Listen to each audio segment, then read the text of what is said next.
বন্ধুরা আমার আপনাদের মধ্যে থেকে অনেকেই আমার ঔষধ কিনতে গিয়ে কিংবা আমার সাথে দেখা সাক্ষাৎ করতে গিয়ে প্রতারিত হচ্ছেন। তাদের জন্য আমি এখন কিছু নম্বর হাতে তুলে ধরে দেখাচ্ছি। এই সব নম্বরে সরাসরি আপনারা আমার সাথে ভিডিও কলে কথাবার্তা বলতে পারবেন এবং আমার যে কোনো পণ্য ক্রয় করতে পারবেন। ইনশাআল্লাহ আমার এই নম্বরগুলোতে যোগাযোগ করলে আপনারা প্রতারিত হবেন না। আসসালামু আলাইকুম ওয়া রাহমাতুল্লাহি ওয়া বারাকাতুহু। বিসমিল্লাহির রহমানির রহিম।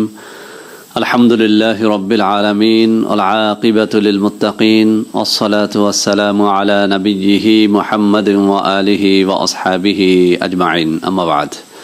সম্মানিত দিনদার ভাই বোনেরা, আজ আমি আপনাদের জন্য অত্যন্ত চমৎকার একটা ভিডিও নিয়ে হাজির হয়েছি।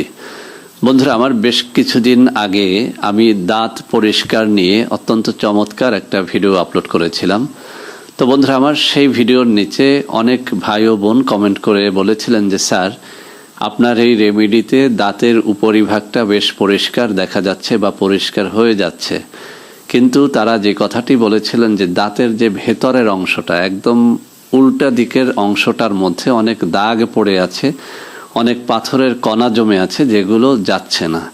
তো বন্ধুরা আমার, আসলে অত্যন্ত চমৎকার কয়েকটা কমেন্ট পেয়ে আমি আজকের এই ভিডিওটি তৈরি করতে উদ্যত হয়েছি।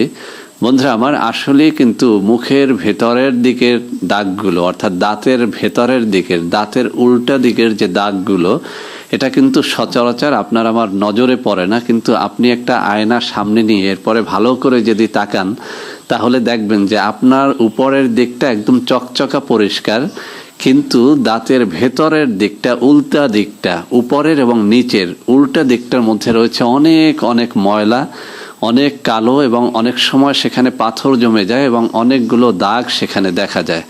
তো বন্ধুরা আমার, যখন কোনো দাঁতের উল্টা দিকটা ময়লা থাকে, উপরের দিকটা যতই আপনি পরিষ্কার করেন, তখন কিন্তু সেটাকে কোনো স্বাস্থ্যসম্মত দাঁত বলে না। এটার কারণে আপনার অনেকগুলো রোগ হতে পারে, যেমন আপনার দাঁতের গোড়ায় পুঁজ হতে পারে, দাঁতের গোড়া থেকে রক্ত পড়তে পারে, দাঁত অকালে পড়ে যেতে পারে, এরকম অনেকগুলো রোগ কিন্তু হয়ে যায় এরকম উল্টা দিকে যদি পাথর জমে থাকে এবং দাগ পড়ে থাকে। তো বন্ধুরা আমার, আজ আমি আপনাদেরকে এমন একটা অত্যন্ত চমৎকার রেমেডি শেখাবো, যেটা আমি নিজে ইউজ করে অত্যন্ত ফল পেয়েছি এবং আরও অনেককে বলেছি, আলহামদুলিল্লাহ তারাও বলেছেন যে অত্যন্ত চমৎকার ফল তারা এটার মাধ্যমে লাভ করেছেন। এই রেমেডিটার মূল কাজটাই হচ্ছে দাঁতের শুধু উপরের দিকটাই পরিষ্কার করবে না, দাঁতের একদম ভেতর থেকে পরিষ্কার করবে। অর্থাৎ ভেতরের দিকেও যদি কোনো আবর্জনা জমে থাকে, কোনো পাথর কণা জমে থাকে, কোনো দাগ পড়ে গিয়ে থাকে, সেটাকে একদম মোমের মতো গলিয়ে সেখান থেকে অপসারণ করা হচ্ছে এই রেমেডিটার কাজ।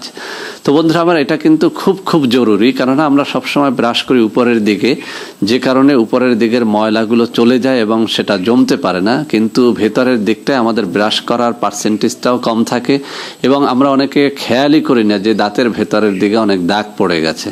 তো বন্ধুরা আমার, এই রেমেডিটা তৈরি করতে অতি সাধারণ, অতি পরিচিত মাত্র 4টা উপাদান প্রয়োজন হবে। আমি আবারও বলছি, মাত্র 4টা উপাদান, অতি সোজা সোজা 4টা উপাদান। আর এটা অতি সহজ বা সোজা বলে এটাকে কেউ অবহেলা করবেন না। অনেক সময় কিন্তু অনেক দামি উপকরণের থেকেও খুব অল্প মূল্যের অনেক উপকরণ দিয়ে কিন্তু অনেক বেশি উপকার পাওয়া যায়। তো বন্ধুরা আমার, এই রেমেডিটা তৈরি করার জন্য আপনাকে 4টা উপাদান একটা কাপের মধ্যে জড়ো করে নিতে হবে।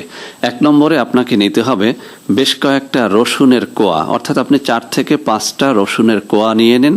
সেই রসুনের কোয়াগুলো কিন্তু আপনাকে থেতো করে এরপরে ওই কাপের মধ্যে রসটা ঢেলে দিতে হবে। 2 নম্বরে লাগবে একটা বড় টমেটো। তো একটা পুরা টমেটোর রস আপনার প্রয়োজন নেই, আপনি একটা টমেটোর অর্ধেকটা পরিমাণে রস একটা কাপের মধ্যে সুন্দর করে নিংড়ে নিংড়ে বের করে নেন। 3 নম্বরে লাগবে একটা কোলগেট পেস্ট। বন্ধুরা আমার, কোলগেট ছাড়াও অন্য যে কোনো পেস্ট আপনি এখানে ব্যবহার করতে পারেন, তবে আমি বিভিন্ন সময় আমার নিজের মুখেই কিন্তু পরীক্ষা করে দেখেছি যে এই রেমেডিটা তৈরি করতে অন্য যে কোনো পেস্টের থেকে কোলগেট পেস্টটা অনেক বেশি কার্যকর হয়। বন্ধুরা আমার, 4 নম্বরে যে জিনিসটি লাগবে সেটি হচ্ছে বেকিং সোডা। বন্ধুরা আমার, অনেকেই বেকিং সোডা যখন ফুটে ওঠে, অর্থাৎ যখন বেকিং সোডা পানির মধ্যে দেয়া হয় আর বাবল সৃষ্টি হয়, তখন অনেকে ভয় পেয়ে যান, মনে মনে ভাবেন যে এই বেকিং সোডা কিভাবে আমি মুখে নিব। বন্ধুরা আমার, ভয় পাওয়ার কোনো কারণ নাই। বেকিং সোডা যে কোনো লেবুর রস অথবা সাধারণ পানির মধ্যেও মেশানোর সময় সামান্য বাবল সৃষ্টি হয়, অর্থাৎ এটা সামান্য ফুটে ওঠে, এটা দেখে ভয় পাওয়ার কিছুই নেই। তো বন্ধুরা আমার, রসুন, টমেটোর রস, কোলগেট পেস্ট এবং বেকিং সোডা, এই 4টা জিনিস আপনাকে চমৎকার করে একটা কাপের মধ্যে মিশিয়ে নিতে হবে। কোলগেট পেস্ট থেকে আপনি 1 থেকে 2 চামচ নিলেই চলবে, এর বেশি নেওয়ার কোনো প্রয়োজন নেই।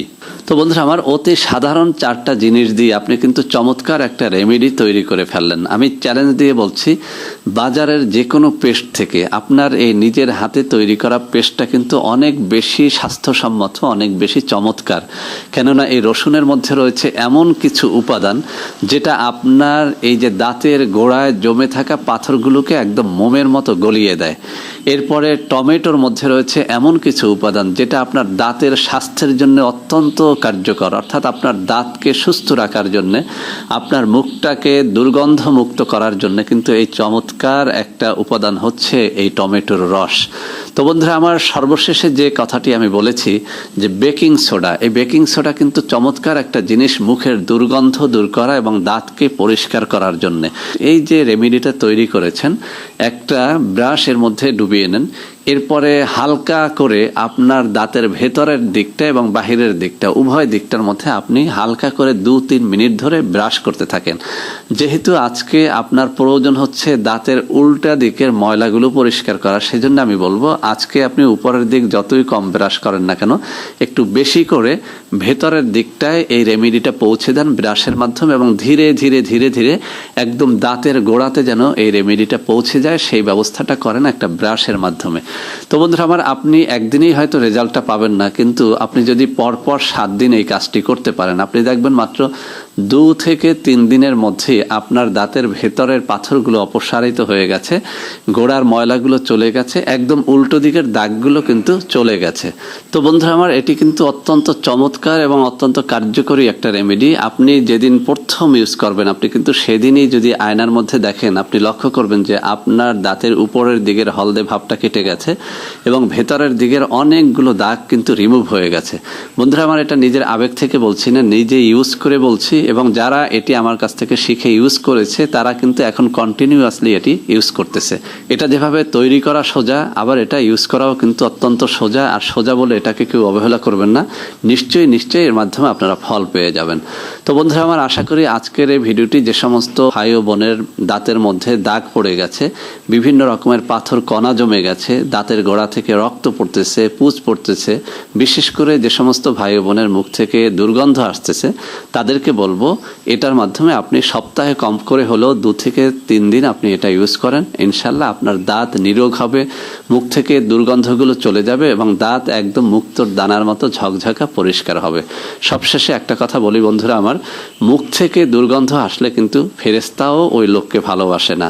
অনেক হাদিসের মধ্যে আছে, মুখে দুর্গন্ধ নিয়ে ইবাদত বন্দেগী করলে ওই ইবাদত বন্দেগী কবুল হয় না, কেননা তার কাছে রহমতের ফেরেশতা পর্যন্ত আসে না। এই জন্য আল্লাহ রসুল সাল্লাল্লাহু আলাইহি ওয়াসাল্লাম একখানা হাদিসের মধ্যে বলেছেন যে জিবরিল আমিন আমাকে এত বেশি দাঁত মাজতে বলতেন, অর্থাৎ এত বেশি মেসওয়াক করতে বলতেন যে আমার ভয় হতো যে আমার উম্মতের জন্য এই মেসওয়াক করাটা সম্ভবত ফরজ করে দেওয়া হবে। সুবহানাল্লাহি ওয়া বিহামদিহি সুবহানাল্লাহিল আযীম। এজন্য আল্লাহ রাসূল সাল্লাল্লাহু আলাইহি ওয়াসাল্লাম সদা সর্বদা দাঁত মাজতেন, যে কোনো ভালো কাজের পূর্বে দাঁত মাজতেন। সাহাবায়ে কেরামের এটা কিন্তু অত্যন্ত একটা সুন্দর অভ্যাস ছিল। আউলিয়া কেরামের মধ্যেও ঘন ঘন মেসওয়াক করার অভ্যাসটা ছিল। কিন্তু আজকে আমরা মুসলিম পরিচয় দেই, কিন্তু আমাদের মুখগুলো থেকে এমন দুর্গন্ধ আসে যে নামাজ কবুল হবে কি, রোজা কবুল হবে কি, রহমতের ফেরেশতাই আপনার কাছে আমার কাছে ঘেঁষতে পারে না। তো বন্ধুরা আমার, আশা করি সবাই দাঁতের প্রতি যত্নবান হবেন। বন্ধুরা আমার, ভিডিওটি থেকে উপকৃত হলে অবশ্যই আমাকে দোয়া করবেন। ভিডিওটি ভালো লাগলে লাইক করবেন, কমেন্ট করবেন, শেয়ার করবেন, আমাদের চ্যানেলটিকে ভালোবেসে সাবস্ক্রাইব করবেন।